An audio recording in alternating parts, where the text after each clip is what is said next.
Hi, I'm Paul, founder of Browserbase. These are my essentials for getting code to market.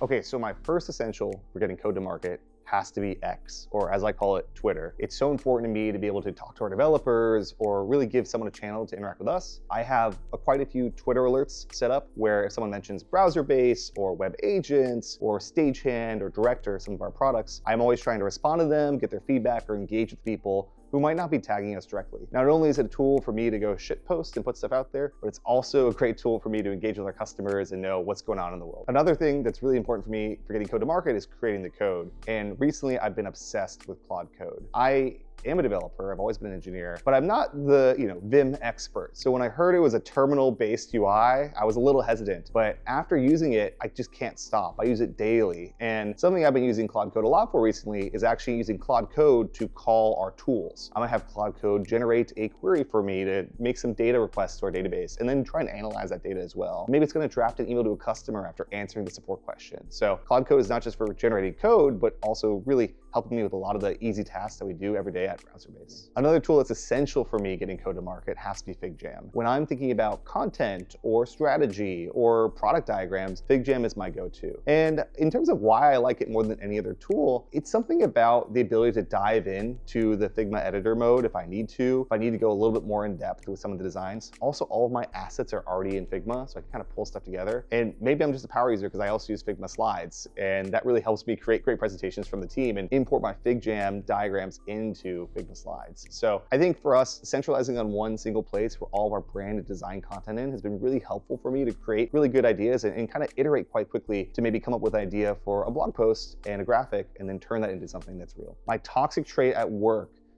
I think because we're still a 30-person team, I love to get in the details. And I still have push notifications turned on for every single Slack message at Browserbase. So if you send a message, I'm reading it. And sometimes I come out of the blue and I'm getting the context on what's going on here. So for me, I wanna make sure that I'm not reading every message. I'm starting to mute some channels and give myself a little bit of air from keeping up with every single channel. I don't need to be that in the details. A tab that I always have open in the browser. It's interesting. I mean, Google Calendar is the easy answer here because I'm always kind of bouncing around in meetings. I also love to keep an eye on our post hog. I love to see the signups. I love to see where everything's going. I try and keep a good track on the metrics. Something that I've learned from our team. I used to be a monthly metrics person. I'd check like how are things going every single month. But now I'm addicted to weekly metrics. And that's quite nice because you really can get in the details about what's happening. One post changed something. So moving from that monthly to weekly means I'm checking it much more often. So now I'm looking at post hog every day to see how we're gonna get closer to beating last week's goals. So this is probably obvious, but to me, music is really important to how I work. It's how I get into flow. So I'm using Spotify all the time while working. And I think it's obvious what to pay for, but to me, curating the office vibes with our office playlist is extremely important. Probably one of the highest leverage things I can do to improve team productivity. So you gotta believe that Spotify is getting its $9.99 usage every single month. Top tracks, well, the Bieber album just came out yesterday, Swag, and that has been playing nonstop at the office for us. So watch out. Before that, we had a lot of Bad Bunny, and it's just a mix. It depends on who's playing. Sometimes we have a lot of country music going on, sometimes it's reggaeton. The Browserbase team has a very diverse music taste, and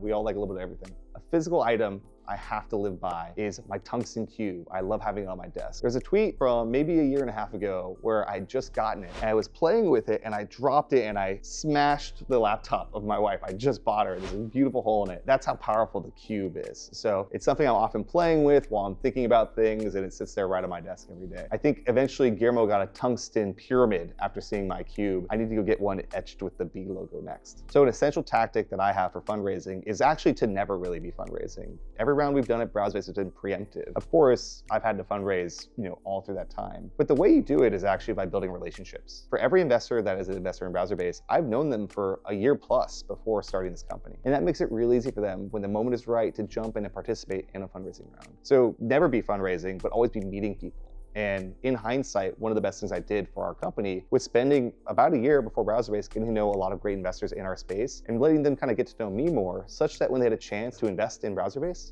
they really leaned in. The second thing that's really important with fundraising is having a clear vision and idea. When I started Browserbase, I had a 3,000 long word essay about what the headless browser infrastructure for AI should be. And to be honest, when I wrote that, I was trying to talk myself out of starting a company. To build a company, you have to be absolutely certain it's going to be successful. You have to have all the reasons laid out. Why won't OpenAI build this? Why won't Amazon build this? You have to know those things ahead of time and have really good answers so you can sleep at night. So for me, being prepared so I had a straight shot once I raised money to go build this company was very, very important for our early success. And that first essay was really a playbook that we got to follow as we built this company. And I could always look back to that strategy that I wrote in November 2023, and it's still very valid even in July 2025. So coming off of the fundraising part, to have early traction, there's a few strategic tips I think about. First of all, your first few customers are going to come through introductions. And it's pretty helpful if you have a network of investors or startup friends in a city who will help introduce you to the right people who have your problem. I did 50 customer interviews before even building a single piece of product at Browserbase. And that was really helpful because when I did launch our first product, Browserbase, the browser infrastructure cloud, it was accurate. It worked. It solved the problem people needed. So by networking very hard in the beginning and making sure I talked to a lot of people, when we launched the product, we immediately had customers. And if you build a great product, those customers will tell other people about your product.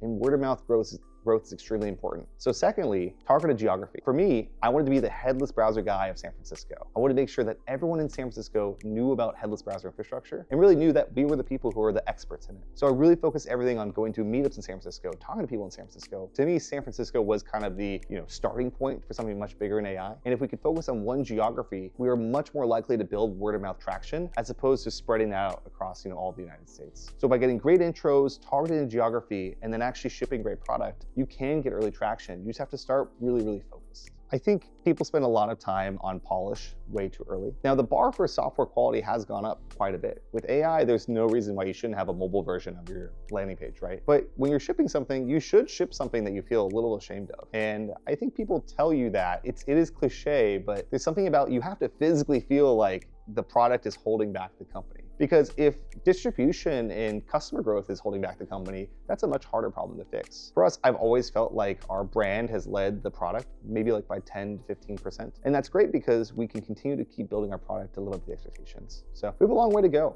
We're only 6 quarters old as a company, but every single week I see us ship something that makes Browserbase even better, and it lives up to our customers' expectations of what we should be doing. So a marketing tool that I have to use that I hate is LinkedIn. I have not mastered LinkedIn at all. I really want to get better at posting on LinkedIn. I'm kind of just like copy and pasting my tweets over there and hoping they work. I haven't figured it out. And I think it's just not my channel. As I sell to developers, I'm a developer, and I don't think developers use LinkedIn that much. However, you better believe this clip is going to show up on LinkedIn after this podcast, and I'm going to get better at posting every single day. And practice makes perfect. So give me 6 months. If I'm not better at LinkedIn, then I haven't been trying hard enough. For building our marketing motion at Browserbase, it has to be founder-led without a doubt. And part of the build-up to Browserbase was me learning how to get distribution. First-time founders think about product, second-time founders think about distribution. It's a common saying. And that's really helpful because when you're building that initial distribution, you're building that initial brand, and you're getting people to know you, you're also building the voice of the company. And I think the Browserbase voice and the Browserbase brand and the style that we posted really came from me thinking deeply about what type of company I wanted this to be perceived by for other people, by the developers. And then when you hire your first marketing person, our first go-to-market person was actually an intern, Alex. He was amazing. And he got to grow up with me and really handle the ground game of some of these, hey, let's build something that's attached to the zeitgeist here. Let's build an MCP server. And the first person that can be very helpful to expand the go-to-market motion is someone who can help play the ground game, but still wants to take strategy and advice from the founder. And then over time, you layer on more specialists. Eventually you get somebody who's been there and built marketing from some revenue to a larger net revenue in a larger company. So for us, it's always been kind of strategy first, filling in with great people who want to learn. And then over time, you get to add more specialists who are really good at certain things like DevRel or channel marketing.